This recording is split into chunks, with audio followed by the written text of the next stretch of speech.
Welcome back to my channel Sneha Anuj vlogs में आपका हार्दिक और तहे दिल से स्वागत है। आई होप कि आप सब बहुत अच्छे होंगे। मैं भी बहुत अच्छी हूँ। और आज मैं क्या बताऊँ, मुझे कुछ समझ नहीं आ रहा। एक्चुअली मैं बड़ों का ना साया आपके सर पर होना या आपके साथ होना बहुत ज़रूरी होता है। और वो मैं आज इसलिए बोल रही हूँ क्योंकि ना मेरी एक बहुत पुरानी फ्रेंड, मतलब मेरी क्लासमेट, स्कूलमेट तो नहीं कहूँगी, हाँ मेरी कॉलेज की फ्रेंड है। उसका बहुत टाइम बाद एक कॉल आया था और वो इनकम टैक्स डिपार्टमेंट में जॉब करती है। उसका मेरे पास कॉल आया कि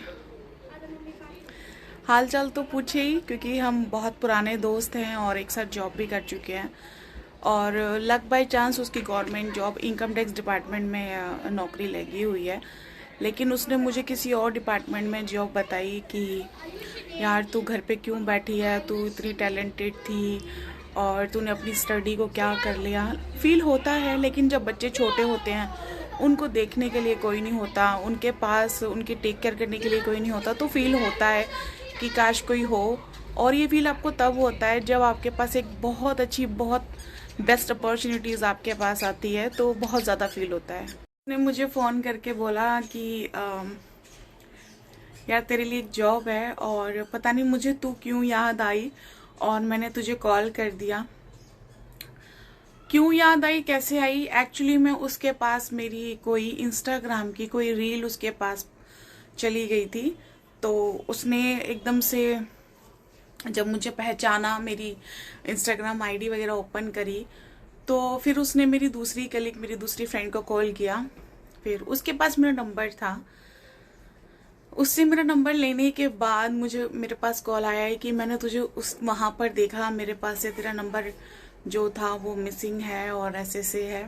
क्योंकि उसकी पहले शादी हुई थी, मेरी शादी से पहले उसकी शादी हुई थी, तो तब से हमारा कांटेक्ट नहीं है। और जब उसने मुझे बताया कि तेरे लिए एक जॉब है, बहुत अच्छा सैलरी पैकेज है, बट मैं सच बताऊं, मैं बहुत मन से करना चाहती हूँ लेकिन नहीं कर सकती, क्योंकि अभी मेरे बेटे का ना ग्रो अप टाइम है। और अगर मैंने जॉब पे ध्यान दिया तो मैं सोचती हूँ कि कहीं मेरा बच्चे की, मतलब जो भी आदतें हैं या जो ध्यान देने का समय है, कहीं मेरे हाथ से ना निकल जाए। पैसा क्या है, पैसा तो हम कभी भी कमा सकते हैं। और लेकिन अपॉर्चुनिटीज़ भी आपको जब मिलती है ना, तो आप बहुत सोचने पे मजबूर हो जाते हैं। और बहुत बातें हुई मेरी और उसकी, और उसने मुझे कहा कि डे केयर में डाल दो, ऐसे करो वैसे करो। मैं सच बताऊं, मैं इतनी न्यूज़, इतना सब कुछ न्यूज़ चैनल पर देख चुकी हूँ ना कि मेरा तो बहुत दिमाग खराब होता है कि चंद रुपयों के लिए, चंद पैसों के लिए मैं अपने बच्चे के भविष्य से खेल रही हूँ। मैं रोई भी हूँ आज, और रोने के बाद ना मेरी आंखें सूज गई थी, तो मैंने काजल लगा लिया। मेरा दिमाग बहुत सड़ रहा है, मुझे समझ ही नहीं आ रहा मैं क्या करूं, क्योंकि अनुज भी इस चीज़ के बहुत खिलाफ हैं कि मैं अभी जॉब करूं। खिलाफ मतलब कि टेक केयर का टाइम है और उसको हम किसके भरोसे छोड़ें, तो ये लगता है कि यार नहीं, अभी बच्चे का तो समय है, बच्चे को टाइम देना चाहिए। डे केयर में पूरे दिन के लिए, मतलब स्कूल के बाद डे केयर में डाल देना मेरे लिए तो बिल्कुल बहुत मुश्किल है। तो मैं आई थी चाय बनाने के लिए, क्योंकि मेरे को ना सोच सोच के समझ ही नहीं आ रहा है कि मैं क्या करूं क्या नहीं करूं। तो सोचा आप लोगों से शेयर करती हूँ, मैं भी आप लोगों के पास शायद इस चीज़ का कोई ऑप्शन हो, कोई सोल्यूशन हो कि भाई मैं क्या करूं क्या नहीं करूं। और मुझे ये जान के बहुत अच्छा लगा कि मेरी फ्रेंड्स ने मेरी रील देख के मुझे वो अपॉर्चुनिटीज़ के लिए, मतलब एकदम से क्लिक किया कि ये कर सकती है ये वाली जॉब। तो मुझे बहुत अच्छा लगता है, ऐसे दोस्त लाइफ में सबके पास होने चाहिए। और टाइम वेस्ट ना करते हुए मैं बनाऊंगी चाय, क्योंकि कई बार बहुत कुछ अच्छा तो होता है आपके लिए, लेकिन वो हमारे लिए अच्छा भी नहीं होता। अच्छा ये है कि मेरी फ्रेंड ने मुझे याद रखा, और अच्छा नहीं ये है कि मैं जॉब नहीं कर पा रही, और सच में वो जॉब बहुत अच्छी है।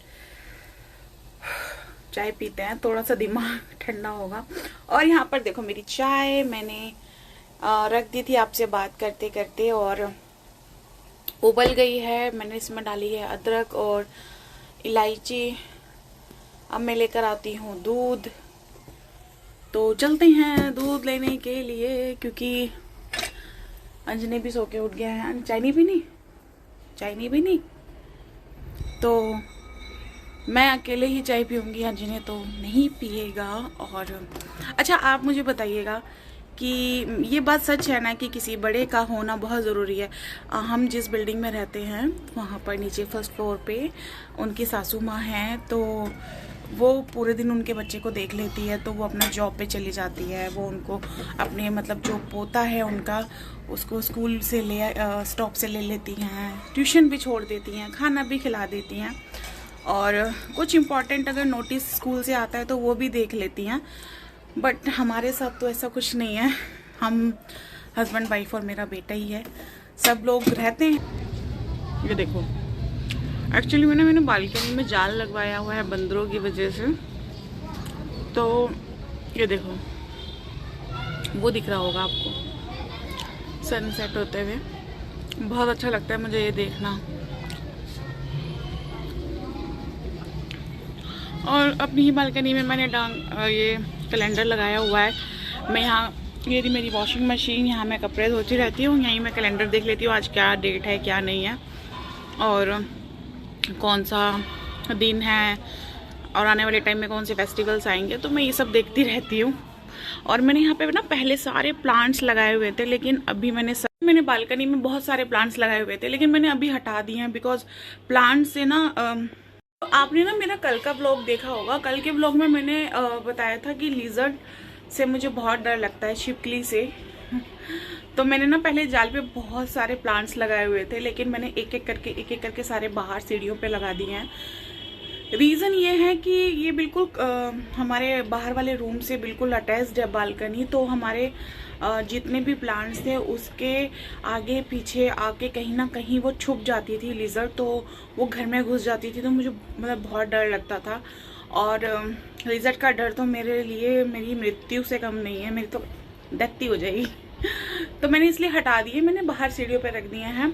और लिजर्ड वहाँ पे इसलिए आती है, ग्रीनरी और जो पेड़ पौधों के नीचे जो ट्रेज होती है ना, जिसमें हम गर्मियों में खासतौर से पानी स्टोर करते हैं, तो उसमें ना छोटे छोटे कीड़े हो जाते हैं जिनको वो खाने के लिए आती थी। आप मानेंगे नहीं, देखो मेरे पास ना लिजर्ड को मारने की दवाई भी रखी हुई है, मैं एडवांस में रखती हूँ, दिखा देती हूँ मैं। ये देखो, मुझे इतना डर लगता है कि मैं घर में रखती ज़रूर हूँ। तो मैं जाती हूँ अपनी चाय एंजॉय करने के लिए, और फिर हम बनाएंगे कुछ स्पेशल भी बना सकती हूँ, कुछ नहीं भी बना सकती। ऐसा तो हो नहीं सकता कि कुछ ना बनाऊं, बनाऊंगी कुछ तो दिखाऊंगी मैंने क्या बनाया है। ऐसे मोमेंट पे ना आपको जॉइंट फैमिली याद आने लगती है, लेकिन आजकल जॉइंट फैमिली के साथ कोई नहीं रहना चाहता, और हर किसी की सोच मेरी जैसी भी नहीं है, और ना ही कभी हो सकती है, क्योंकि हर किसी इंसान को ना भगवान कुछ अलग अलग क्वालिटी देके भेजता है। हम बहुत एडजस्ट कर सकते हैं, लेकिन सामने वाला कभी एडजस्ट नहीं कर सकता। सामने वाला ना आपके दिमाग के साथ खेलता है, और कई लोग दिल जोड़ लेते हैं उन्हीं लोगों के साथ जो आपके साथ दिमाग का खेल खेलते हैं। तो एनीवे, हम अपनी चाय एंजॉय करते हैं और फिर मिलते हैं, ठीक है, थोड़ी सी देर में। तो गाइस, मैं खाना वाना तो अभी मैंने कोई तैयारी नहीं करी है। अनु जाएंगे, क्या खाएंगे क्या नहीं खाएंगे पता नहीं, कुछ जो वो कहेंगे वही बनाऊंगी। और देवर जी भी आज नहीं आ रहे हैं, वो कह रहे हैं कि नहीं भाभी मैं नहीं आऊँगा आज शाम को खाना खाने के लिए। तो मैंने पता है क्या किया इतनी देर में, मैंने किया है अंजनी की बुक्स पे ये जो कवर थे स्कूल से ही मिले थे, इसको जो बुक स्टॉल्स होते हैं ना, उसमें हमारी पूरी स्टेशनरी आती है साल की। तो ये जो कॉपी के जो कवर थे वो मैंने चढ़ाए हैं, और बुक्स के कवर थे वो भी मैंने चढ़ा दिए हैं। मैं आपको दिखाती हूँ, एक सेकेंड। ये देखो, इतनी बुक्स हैं, और 1 और ये 2, इनके जो कवर थे वो कम हैं स्टेशनरी में, मतलब फुल कवर नहीं आए थे। ये देखो, इतनी बुक्स हैं बच्चों की, ये सिर्फ बुक्स हैं, ये पूरा कोर्स है बच्चों का। और ये अलग से हैं एक्टिविटीज़ पैक बुक जो होती है ना बच्चों की, ड्राइंग बुक, पैक बुक, और ये कुछ कलर्ड पेपर होते हैं जो साल भर इनके यूज़ होते हैं। और ये कॉपी हैं जो मैथ, इंग्लिश वगैरह, हिंदी की। ये डायरी है अंजनी की, जो होमवर्क डायरीज़ होती हैं। तो ये 2 बुक्स रह गई हैं जिस पे मैंने अभी कवर नहीं चढ़ाया है, मैं कल लेकर आऊँगी मार्केट जाके। तो ये नेम स्लिप्स हैं जो ये भी मतलब हमें स्कूल की स्टेशनरी में ही मिलती हैं सारी, MBS इंटरनेशनल करके। कुछ भी मतलब हमें बाहर से ख़रीदना नहीं पड़ता है। ये देखिए, ये स्टेशनरीज आई हैं। ये रेज़र के पैकेट हैं, ये शार्पनर के पैकेट हैं, ये ग्लू स्टिक है, ये कलर होंगे नहीं, कलर ही हैं। और ये पेंसिल और पेन भी, कलर्ड पेन भी आए हैं। बहुत मतलब स्टेशनरी सारी आई हुई है। ये सारी मैंने नाम लिख दिया है, ये वापस जमा हो जाएगी। जिस चीज़ की ज़रूरत होती है वो हमें होमवर्क के टाइम पे ही रिटर्न करते हैं। पूरी बुक्स ये जो है ना, ये इस थैले में आता है, इस थैले में जाता है। और रिज़ल्ट के टाइम पे मैं आपको फ़ोल्डर दिखा रही थी ना, ये वो फ़ोल्डर है जो हमें मिलता है। और इसी फ़ोल्डर में साल भर के रिज़ल्ट और सर्टिफिकेट हमें फाइनल में मिलते हैं। तो ये सारा स्टेशनरी स्कूल से ही आता है, सारा बुक्स वगैरह। और बस 2 बुक्स के ना, ये जो 2 बुक्स रह गई हैं इसके कवर मैं नहीं चढ़ा पाई हूँ क्योंकि वो शॉर्ट थे। तो मैं यहीं से ले आऊँगी पास की मार्केट से और फिर चढ़ाऊँगी। तो आज तो मैंने ये सारा काम फिनिश किया है और अभी तक शाम के 8:30 हो गए हैं और अभी मैंने कुछ भी नहीं बनाया। इसके पापा को कॉल किया है मैंने, तो वो कह रहे हैं कि अभी मेरा कोई मूड नहीं है, पता नहीं उनका क्या मूड होगा। वैसे तो हम शाम को हल्का फुल्का कुछ खाएंगे।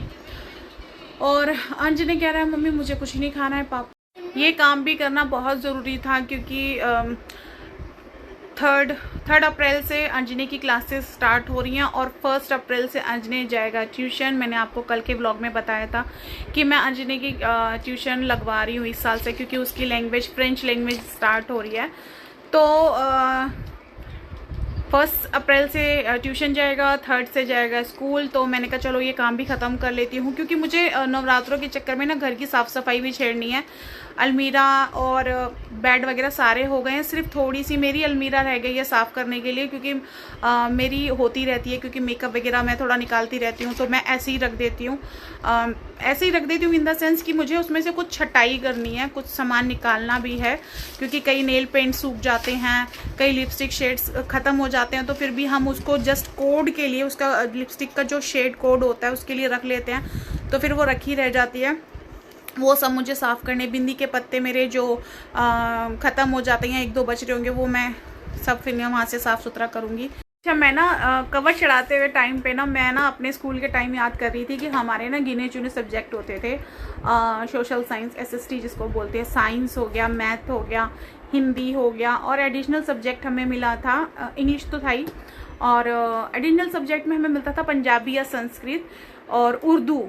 तो हमें इन 3 सब्जेक्ट में से चूज़ करना होता था। तो जो मुस्लिम लोग हैं वो उर्दू पे जाते थे, पर हमारे जैसे तो उर्दू नहीं सीख सकते हैं ना, तो हम पंजाबी या फिर संस्कृत लेते थे। तो मेरा कुछ टाइम तक पंजाबी सब्जेक्ट रहा, कुछ टाइम के बाद मेरा संस्कृत था, लेकिन इतनी बुक्स नहीं होती थी। 8th 9th 8th में 7th में हमारी SST की 3 बुक्स हुई थी। अब तो मुझे याद भी नहीं है, मैं सच बताऊं तो।